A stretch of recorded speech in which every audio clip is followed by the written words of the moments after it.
Ah, c'est bon. C'est vrai.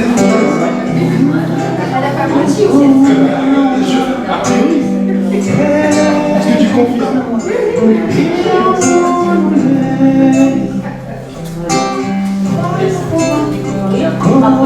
Eh, c'est chaud ce que vous avez fait.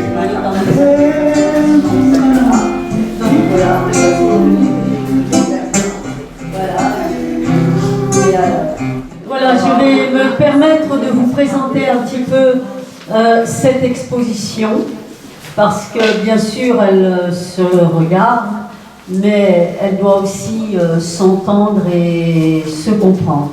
D'abord, merci d'être là, aux adhérents que je peux voir, à nos partenaires financiers. Je voulais remercier Ahmed Cissé, c'est le musicien qui est venu là pour nous accompagner musicalement et que vous avez entendu. L'équipe du Kawa, parce que bon, depuis plusieurs jours on travaille dessus, et donc toute l'équipe du Kawa avec le CA, bien évidemment. C'est pas un hasard si on l'a ouverte le 17 octobre, c'est aussi pour, disons, rappeler l'histoire du 17 octobre 61, et pour des personnes qui savent, d'autres pas, mais le 17 octobre 1961, alors qu'une marche pacifique avait lieu à Paris contre le couvre-feu durant la guerre d'Algérie, le lendemain de ce 17 octobre, on a retrouvé plus de 200 corps d'Algériens dans la Seine, sans compter tous ceux qui avaient été raflés. C'est une histoire qui a été complètement mise de côté. Comme pour la marche, on était parti le 17 octobre, il était important pour nous que cette exposition se tienne le 17 octobre. Alors maintenant, je vais venir à la marche pour l'égalité et contre le racisme. Alors, nombre de personnes, surtout la presse, adore ça. C'est ce que l'on a appelé la marche des beurs. Or, ce n'est pas la marche des beurs. On ethnicise cette marche, parce qu'en disant marche des beurs, ça voudrait dire des marches des Arabes. Et autre chose également, on nous enlève également cette connotation de lutte contre le racisme et de l'égalité qui disparaît complètement pour dire que c'est une marche avec des Arabes. Il faut savoir quand même que c'est une immense mobilisation qui s'est faite en 1983 et que c'est qu'une poignée de jeunes qui n'étaient ni militants ni intellectuels ont décidé de traverser toute la France pendant 2 mois en pleine période automnale et hivernale pour aller porter leur voix parce qu'ils étaient victimes d'exactions policières, d'harcèlement policier. C'était des jeunes Lyonnais, ils sont partis à Marseille, et de Marseille, ils ont traversé la France pour parler de ce qu'ils subissaient, avec petit à petit des convictions et des revendications. Alors au début, ils sont partis dans l'anonymat, et puis petit à petit, quand ils sont arrivés à Lyon, c'était pas... Il y avait tous leurs potes, parce que c'était des Lyonnais, à peu près 2000. Mais surtout, il y a eu un effet terrible, que moi j'ai appelé d'ailleurs le sursaut républicain, que vous retrouverez le 14 novembre 1983. La France s'est réveillée, et je suis désolée de le dire comme ça, ils en ont pris plein la gueule. Pourquoi? Parce que la veille, 3 jeunes apprentis légionnaires avaient bastonné un jeune Algérien qui rentrait dans son pays. Et ils ont été jusqu'à le défenestrer. Et le lendemain, dans la presse, eh bien, la France réalise réellement qu'elle est raciste.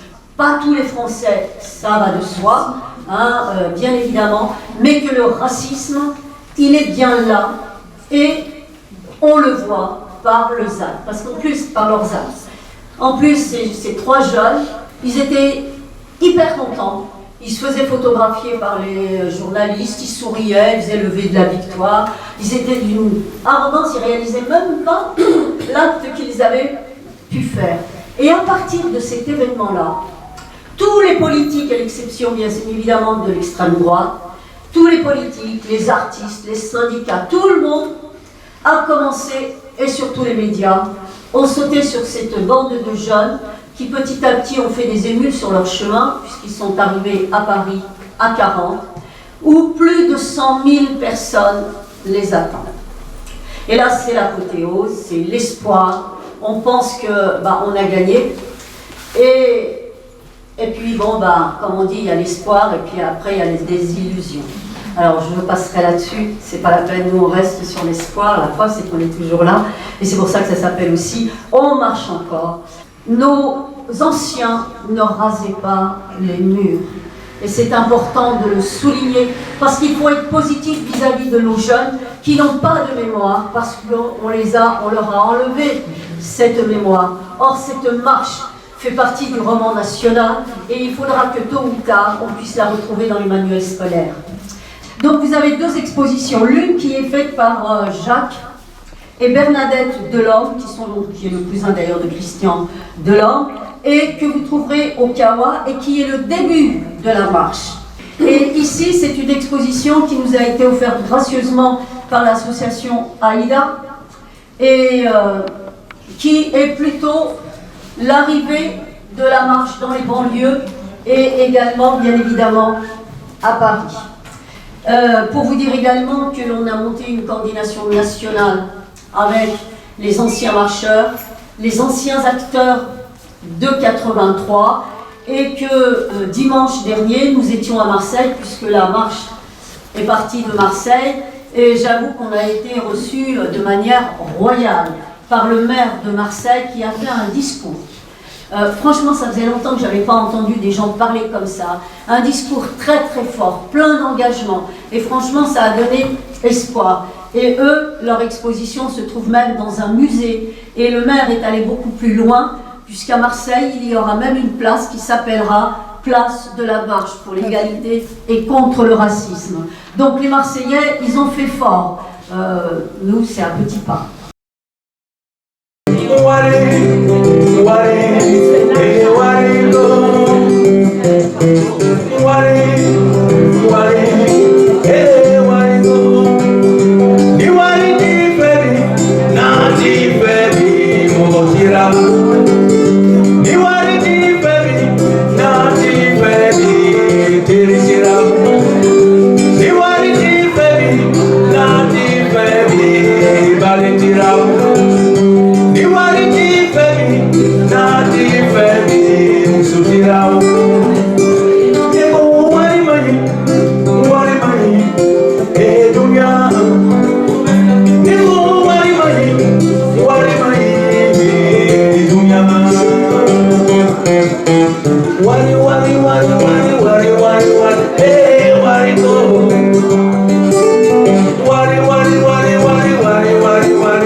Les